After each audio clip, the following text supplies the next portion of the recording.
Alright, my broskies, Captain Arch back with another Darktide build. I want to thank everyone that has subscribed to me so far. It means so much that you guys believe in the channel and that you decided to give me a chance by subbing. If you find my content helpful and entertaining, stay with me, my G's, and let's go on this journey together. Alright, let's get right into this build. If you've been bored of jerking your plasma gun off and cupping your last gun, then look no further than the unbridled rage that the Sentry Veteran brings to the battlefield. Ragers, Maulers,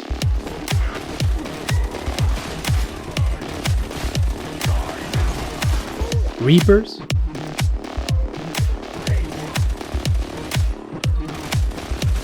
Brushers,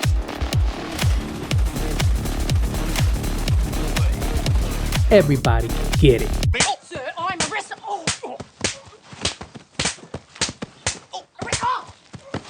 Straight out of the Call of Duty lobby comes a build that won't do anything for your dick size, but will definitely make Emperor Senpai notice you. If your only desire is to main your auto gun, this is the build for you. If you wish you had a build strong enough to allow you to spray from the hip in close quarters, then this build is for you. Damage, defense, and mobility is what we want. This is mainly a horde clearing tool and doesn't do well on armored targets. Our perks are damage to unarmored and damage to infested. Other targets outside of these types should be taken on with your ranged weapon instead. To round off our shovel, we're taking Limb Splitter and Thrust for our blessings. These specifications will allow you to easily clear the squishy enemies, which can quickly overwhelm us when we're in a bad situation, so these two blessings will let us pull out more damage up front to make the space needed for us to get away safely. Damage, stopping power, and stability is what we want. This is our favorite tool for chaos. We'll pick up damage to Flak and Carapace on perks. If you have an issue with Ragers, then swap out Flaks for Maniacs. Our blessings will be Raking Fire and Dum Dum. Both these blessings shine in separate but frequent situations. When an enemy turns their back on you, such as Ogrins and Nurgles, you'll absolutely shred into them, and more often than not, you'll likely have 10 Crushers coming your way, and Dum Dum will come in clutch for those close quarter engagements. Plus toughness percentage and plus health percentage, I believe, is practically mandatory when you're doing Auric and Damnation. And this patch in particular has made fire truly painful to deal with, so much so that you may want to pick up resistance to flamers or resistance to bombers for your third perk, because in my experience, that's what's been wiping out teams lately. We pick up Close Order Drill for toughness damage reduction, and then Confirm Kill as one of our toughness generators. We continue down the middle to pick up Krak Grenade. This build will not generate grenades or have extra for that matter. It's meant to put absolute emphasis on gunplay. We'll go down to the left and pick up Catch a Breath and Survivalist, as ammo will be absolutely critical for this playstyle. We pick up Kill Zone for more damage from a distance, and I want to add that this build is strong in both mid to close range engagements. So we'll have points that will make us strong when we're either close or far from those filthy heretics. We pick up our ability, Executioner Stance, which when you pop this, you turn into an absolute killer, as it's giving us reduced recoil and increased damage to our secondary. The augment that we'll pick up is Relentless, which will allow us to pop targets highlighted by Executioner Stance and further extend our abilities buff to us by 5 seconds per highlighted enemy executed. In the right moments, you can have your Executioner buff up for a prolonged amount of time in those heated engagements. We keep going further down to grab Precision Strikes, Fully Loaded, and Superiority Complex. All the way on the right side of the tree, you want to grab Close Quarters Kill Zone and then Onslaught for that brittle goodness. We now focus in the middle of the tree to grab For the Emperor, Tactical Awareness, Iron Will, Bring It Down, and then our keystone, Focus Target.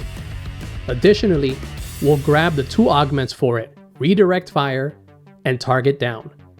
This is a very greedy build, boys, as I purposely skip nodes that would grant certain benefits to our team in exchange for more lethality in the build. Alright broskies, Let's review what we're getting from our talents. When we pop our ability Executioner Stance, we're getting 25% range damage and 10% range base damage thanks to For the Emperor. By killing an outline enemy, we'll extend this buff for an extra 5 seconds per highlighted enemy slain. If our enemies are close to us, when we pop our ability, we'll also benefit from 15% close damage on top of our current buffs. Our keystone, Focus Target, when fully stacked and applied to an enemy, will cause the target to take an additional 20% damage. When our focus targets die, we'll benefit from 25% toughness and stamina, as well as grant ourselves and those in our coherency 7.5% damage for 10 seconds. The build is set up to be both an Elite Slayer and Ogren and Monstrosity Killer, as we picked up Superiority Complex, Bring It Down, and Onslaught for that brittle stack. The shovel is an excellent crowd control tool. The way we've set it up, it'll allow us to quickly clear the lighter type enemies which usually tend to overcrowd us and overwhelm us from behind. Additionally, the shovel is great because it extends your slide, making movement and getting away from enemies a lot easier, and will also go a long way in saving our ammo, as we usually don't want to dump it on squishy enemies unless you know you'll be good on ammo for most of the mission. I took the standard shovel because the wide attack sequence it uses for both heavy attacks is excellent for enemy clear. If I had it my way, I would use the Gria, but the Columnus packs a much better punch, and as long as you learn to control the vertical recoil, you'll be set. I believe the Columnus is the perfect balance of magazine size, shooting speed, and even hip fire. The only major weakness that it has is that it's hard to aim down and snipe distant enemies, but when dealing with distant enemies you should use burst fire to keep better control of the recoil and snag your target. There are times honestly where I'll go an entire mission without using my grenades, that way my other teammates can go ahead and load up on grenades instead. For this build in specific, I only use the grenades when I'm the last man left standing and I need to clutch it. Use your grenades mainly against crushers and bulwarks to one-shot them so that you can continue to dodge around the map for better positioning to then engage the enemy with your auto gun after. So there's many support veterans out there right now, and I wanted to put together a greedy build to make me feel that player power fantasy like no other build would. Your ability will be up often and has good use other than allowing you to slay. I often use my ability when we have limited visibility and we hear a Poxburster coming.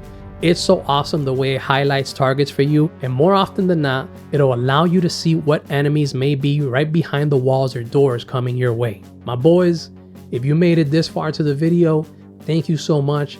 I want to ask you for a huge favor, and I ask that you stay with me and hit that subscribe button. About 99% of the people that watch my content don't sub, they just come and go, rip and dip. And I understand that this is how the YouTube game goes, but if you want to make a difference for me because I made a difference for you, then please hit that subscribe button, hit the like, and even leave a comment because it'll allow this video to reach the other bros out there. Give the build a try and let me know how it treated you. Let me know what you guys are running on your builds and if we have the same thing in common where sometimes you just want to run and gun. Love you all. Deuces, gentlemen.